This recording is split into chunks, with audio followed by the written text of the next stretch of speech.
I don't go camping anymore, not after what happened.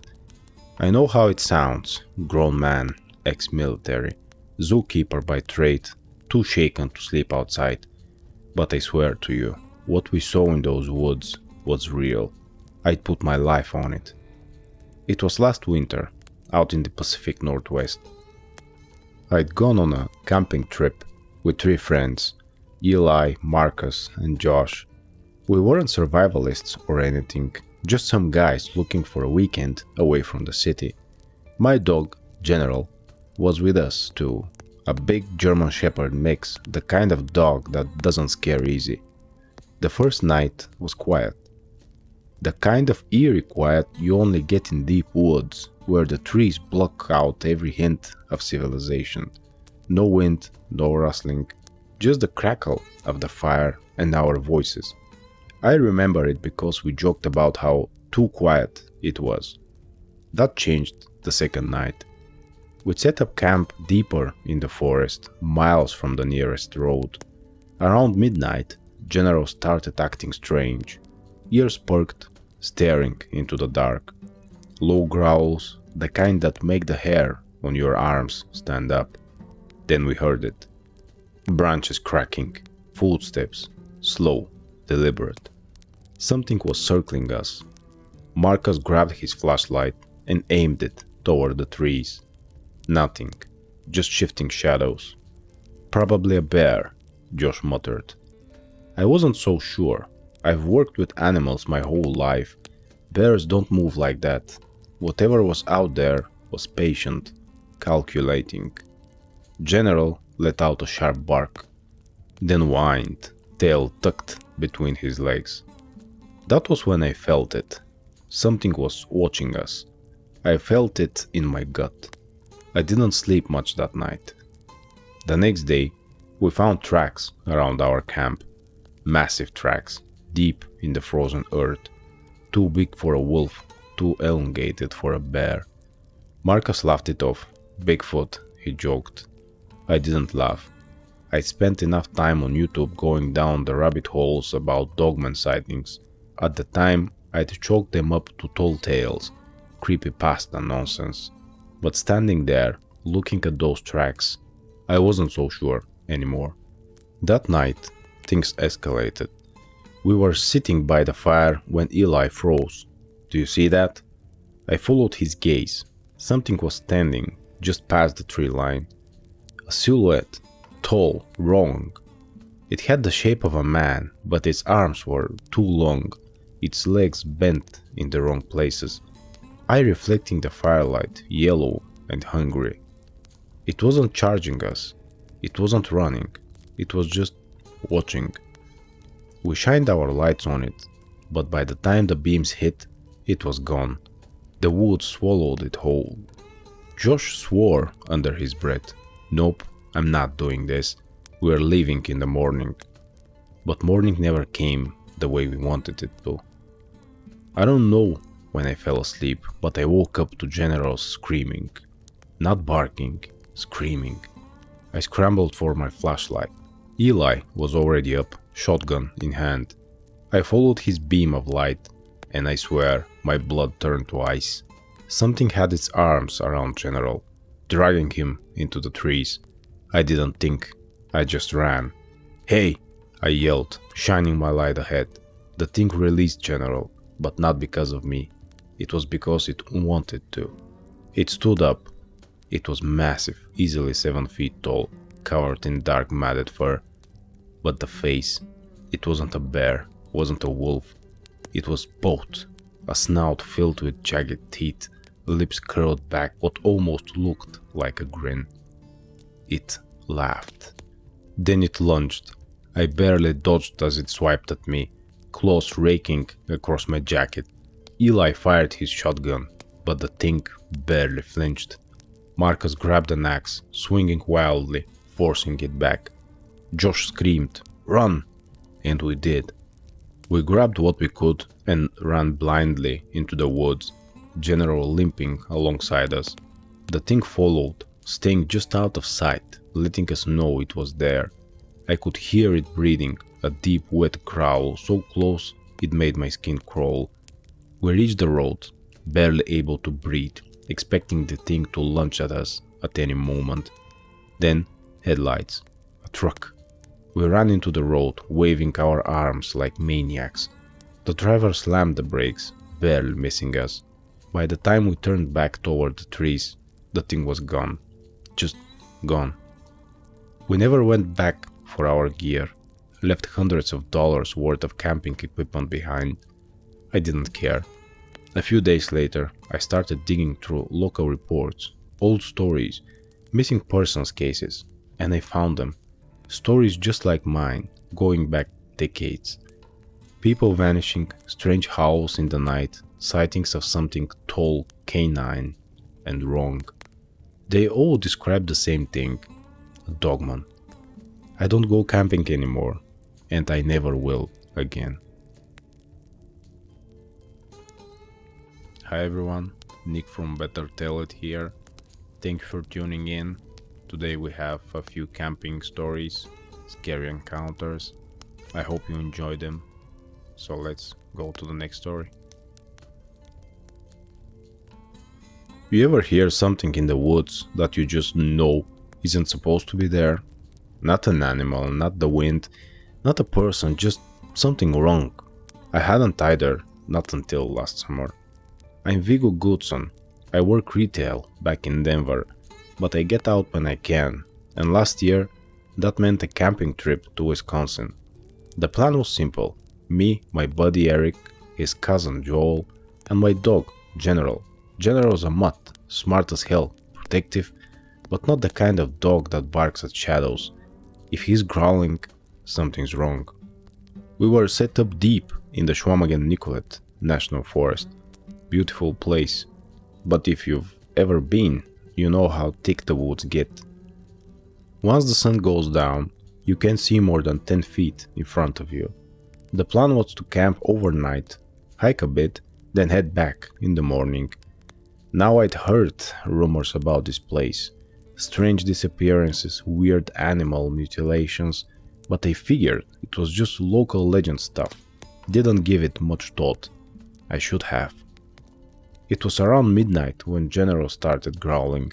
Not just a little rumble, but deep, guttural, like he was warning us. The wind was picking up, rustling the branches overhead, but I could still hear something else out there. Footsteps, slow, deliberate. I grabbed my flashlight, scanned the tree line, but there was nothing, just dark. Joel chuckled. Probably a deer, man. Relax. I wasn't so sure. General wouldn't stop growling. His fur was bristling. Tail, low, eyes looked on something in the distance. Then Eric whispered, "Shut up, listen." We did, and then we heard it. Breathing. Something was breathing just beyond the trees, deep, ragged, and natural. It was too loud to be anything small. I shined the flashlight again, and that's when I saw it. There was a tree, maybe 15 yards out, and behind it, something was watching us. I say something because I have no clue what the hell it was. I couldn't make out much, just a silhouette, long limbs, too tall, too thin. The eyes, though, they reflected the light in a way I've never seen before. Not red, not green, but a weird milky white. I stepped forward. Hey! It moved. Not away, around the tree, shifting just enough to keep out of full view. It was stalking us. That was enough for me. We need to leave, now. Joel laughed. What? Because of some freaking deer? Then we heard it again. Not footsteps this time, but a whisper. A whisper that sounded like our voices. It was repeating us. We weren't sticking around after that. We grabbed our knives, packed up what we could, and started moving toward the road. Problem was, we weren't alone. Whatever it was, it followed us, stalking from the shadows, just out of sight. I'd catch glimpses of it, a long limb slipping behind the tree, those pale eyes glinting in the dark. The wind was howling now, drowning out everything except that breathing. Then Joel screamed. I turned just in time to see something grab his backpack and yank him backward. He crashed to the ground, thrashing, clawing at the dirt. We rushed him, knives drawn, but by the time we got there, it was gone, vanished. But it was still watching. We kept moving, but every few steps we'd hear it again, breathing, whispering. It never attacked outright, just played with us, herded us. The wind picked up even more, and I swear I could hear something in it, words, just barely, like it was trying to speak. General suddenly let out a sharp bark and bolted ahead. That was our cue. We ran. No plan, no looking back, just ran. We finally saw headlights through the trees, a truck parked at the side of the road. I don't know if it was luck or something else, but I don't care. We bolted toward it, screaming for help. The driver, a local hunter, took one look at us and said, "Get in." The moment the door shut, he hit the gas. I glanced back just once, and I swear I saw it, standing at the tree line, watching, tall, thin, wrong. The hunter didn't say much, just drove us back to town. But before we got out, he muttered something under his breath. "You saw it, didn't you?" I nodded. He just shook his head. "You got lucky. Next time, don't run, don't talk, just don't go back." I haven't, and I won't. Ever. That's the story, believe me or not. But I know what I saw, and whatever it is, it's still out there, waiting. Have you ever had one of those nights where you swear the world just doesn't make sense anymore? That's what happened to me and my buddies out in the Ozarks last spring. We had no idea what we were walking into, and to this day I still can't wrap my head around what we saw. It was supposed to be a simple camping trip, just me, Jake and Ronnie. We'd all been busting our asses at work and figured a weekend out in the mountains would be a good reset. Crack some beers, cook over an open fire, maybe do some fishing if the weather played nice. The forecast said storms, but that didn't bother us much. We'd camped in the rain before. Hell, it kind of added to the experience, you know. So we packed up our gear, loaded the truck, and headed out deep into the Ozarks, far away from any campgrounds or park rangers. We wanted real wilderness. None of that touristy pre-approved nature, just us and the wild. I should have known something was off when we found the spot. It was too quiet. I don't mean peaceful, I mean wrong. No birds, no insects, just the wind pushing through the trees in these weird, uneasy gusts. We even joked about it at first, calling it the dead zone, like something out of a horror movie. We set up camp by this old dried up creek bed, got a fire going and started drinking. After a while, the unease faded, replaced with laughter and the smell of sizzling meat. I'd brought some steaks, figured I'd show off my cooking skills over an open flame. It was shaping up to be a great night. Then we heard it. A deep, resonant noise, like a cross between a growl and a howl, rolling through the trees from somewhere uphill. It wasn't a wolf. I know what wolves sound like. This was different, bigger. Ronnie sat up straight, glancing at Jake. What the hell was that? Jake, always a skeptic, scoffed. Probably a bear. We're in the damn woods, man. But I wasn't so sure. The sound didn't feel natural. It felt deliberate, like something wanted us to hear it. We all went quiet for a while after that, listening. The fire crackled, the wind picked up, but nothing else happened. Eventually, we brushed it off and went back to drinking. That was our first mistake. A few hours passed, and the rain started coming down. Nothing heavy, just a steady drizzle that made the fire hiss and steam. We were about to call it a night when Ronnie suddenly froze, staring past the fire. "Something's out there," he whispered. I followed his gaze. Past the glow of the fire, in the dense tree line, something moved. A shadow, a shape, just barely visible against the darkness. It was tall, too tall, and it wasn't moving like a person. It swayed, shifting from side to side, like it was deciding something. I grabbed a flashlight and clicked it on. Nothing, just trees. Jake laughed nervously. Jesus, Ronnie, you scared the hell out of me. But I wasn't laughing, neither was Ronnie. He was still watching the trees, face pale, fists clenched. I turned off the flashlight, and that's when we heard it again, that deep, vibrating howl from earlier. But this time, it was closer, too close. We weren't alone. None of us slept. The rain picked up and the wind howled through the trees. But the worst part was the feeling, that unshakable sense that something was just beyond the firelight, watching. Every now and then we'd hear twigs snap, leaves rustle, a low guttural grunt like something huge exhaling. Whatever it was circling us. By 3 a.m. we'd had enough. Screw this, Jake muttered. Grabbing his hunting knife, we pack up and go. None of us argued. We doused the fire, grabbed only what we could carry, and made for the truck. The rain was coming down hard now, our boots sinking into the wet earth as we hurried through the trees. Then we heard it. Boom! Something massive slammed into a tree nearby. The whole forest seemed to shake from the impact. Then again, boom! Closer this time. Ronnie turned eyes wide. It's following us. I didn't look. I didn't want to look. We ran.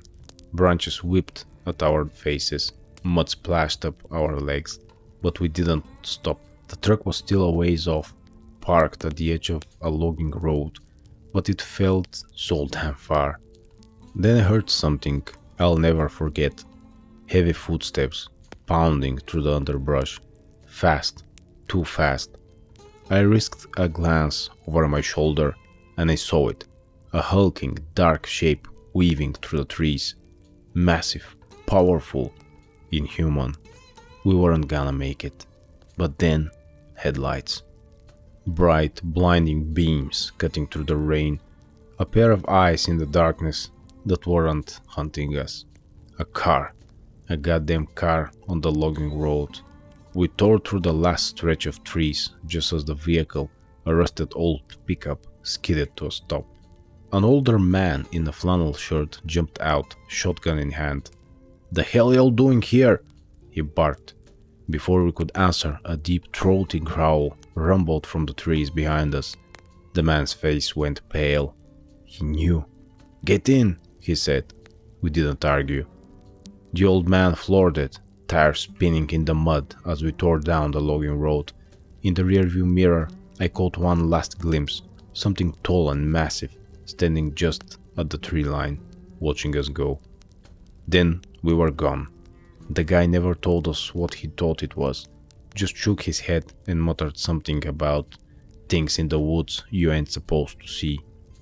We never went back. I don't know what we saw out there, but it wasn't a bear.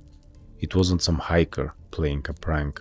It was something ancient, something that didn't want us there. And I swear to God, on some nights, I can still hear that deep rumbling howl in my dreams. Do you ever hear one of those stories that sound too insane to be true? The kind that you just brush off as some drunk rambling or a hoax made up to sell newspapers? Yeah, I used to feel the same way, but I'm telling you right now, the thing I saw that night was real. My name's Sam Johnson. I'm a gardener, the kind of guy who spends more time with plants than with people. Not the best job in the world, but it keeps me outside, and I like that. When I get a break, I like to get out of town, camp out somewhere quiet, away from the noise. That's exactly what I planned with a couple of buddies, a camping trip out in the Appalachian Mountains. A weekend of hiking, fishing, drinking beers by the fire. It was winter. The air was sharp, cold, and the wind had a way of cutting through every layer you had on. But the place was beautiful, tall trees swaying the scent of pine thick in the air. We brought along my dog, a mutt named Buster. He was one of those dogs that barked at everything, always on alert, but never actually aggressive. Figured he'd be a good alarm system in case of bears or some other wildlife. I wish that's all we had to worry about. The first day was normal. We set up camp near a clearing, got a fire going, cooked up some food, and just enjoyed being out there. The wind picked up, night fell, making the trees groan and creak. That was the only sound. No birds, no rustling from small critters, just the wind. It was weird, but we didn't think much of it at first, not until Buster started growling. We were sitting around the fire when he stood up, his ears perked, eyes locked onto the darkness beyond the tree line. His tail was low and his body was stiff. You ever see a dog when it's terrified? I mean, really terrified? That was Buster. I shined my flashlight into the woods. Nothing, just trees and shadows. But the feeling in my gut told me something was there. That's when we heard it. A snarl, low, guttural, unnatural. It wasn't like a wolf or a bear. It was deeper, meaner. It had this weird wetness to it, like something struggling to breathe through thick slimy lungs. Then came the sound of branches snapping, twigs crunching. It was coming closer. We grabbed what we could. One of my buddies had a hunting rifle, I had a hatchet, and the others had their camping knives. The thing moved fast, too fast. 1 second, the forest was still. The next, something huge barreled towards us, knocking over saplings like they were twigs. The firelight barely caught its shape, a hulking figure covered in thick matted fur, eyes like burning coals. It was attacking. My buddy fired his rifle, and the shot rang through the trees, echoing off the mountains. The thing stopped for just a moment. Then it let out a scream that made my blood go cold. It was a sound that didn't belong in this world, something primal, something that made every instinct in my body tell me to run. Then it disappeared, vanished back into the trees, like it had never been there. We didn't sleep that night. We sat around the fire, weapons in hand. Buster pressed up against me, shaking like a leaf. The next morning, we debated leaving, but the idea of hiking back in that wind with whatever was out there didn't sit right. We convinced ourselves it was a freak encounter, that maybe the gunshot scared it off for good. We were dead wrong. That afternoon, we hiked out to a ridge to get a better view of the valley below. That's when we saw the tracks. Deep claw marks gouged into the trees, footprints, if you could call them that, pressed deep into the frozen soil. They looked almost human, but warped, twisted, longer than a man's foot, with deep impressions where the claws must have been. We weren't alone. The wind howled through the trees, and then we saw it, standing between the trees, watching us. The Rougarou. I'd read about them before, in those weird yellow newspapers, the kind that tell stories about lizard men and aliens. I always laughed it off as garbage, but there it was, standing in broad daylight. The stories said it was something cursed, a human turned into a beast, hungry for flesh. I don't know if that's true. I just know it looked at us like we were prey. And then it moved, not running, not charging, just circling, slow, intentional, like it was deciding who to take first. Buster barked and lunged, but I yanked him back. My friend aimed his rifle again, but this time the thing didn't flinch. It smiled. I swear to God, it curled back its lips, showing these jagged, rotting teeth. And then it lunged. Chaos erupted. The rifle went off. Someone screamed. I swung my hatchet wildly, barely clipping it as it swiped at my body, ripping through his coat, leaving deep bloody gashes in his arm. It was toying with us. We ran. No hesitation, no thinking, just pure survival. We didn't care about the tents, the supplies, nothing. We just ran downhill, branches whipping at our faces, stumbling over roots. The thing followed, crashing through the underbrush, that wet snarling breath getting closer. We could see the road through the trees, just a little farther. Then my injured body tripped. I turned back, grabbed him, hauled him up as fast as I could. The thing was right there, reaching out, those claws inches from his face. Then, headlights. A car. It slammed to a stop, the driver honking like mad, the brights hitting the creature full on. And just like that, it was gone, vanished into the trees, swallowed by the shadows. The driver, a guy in his 50s, scared out of his mind, threw open the doors, yelling at us to get in. We didn't hesitate. We sped down the mountain, not looking back. We never went back for our gear, left it all behind, and none of us have been camping since. I know this sounds crazy. I wouldn't believe it either if I hadn't seen it with my own eyes. But that thing was real, and if you ever hear about the Rougarou, don't laugh it off. Don't go looking for it, because it might just be looking for you. I hope you enjoyed the stories. Thank you for sticking around. Give me a like, drop me a comment. Thank you again for being here. And now, good night.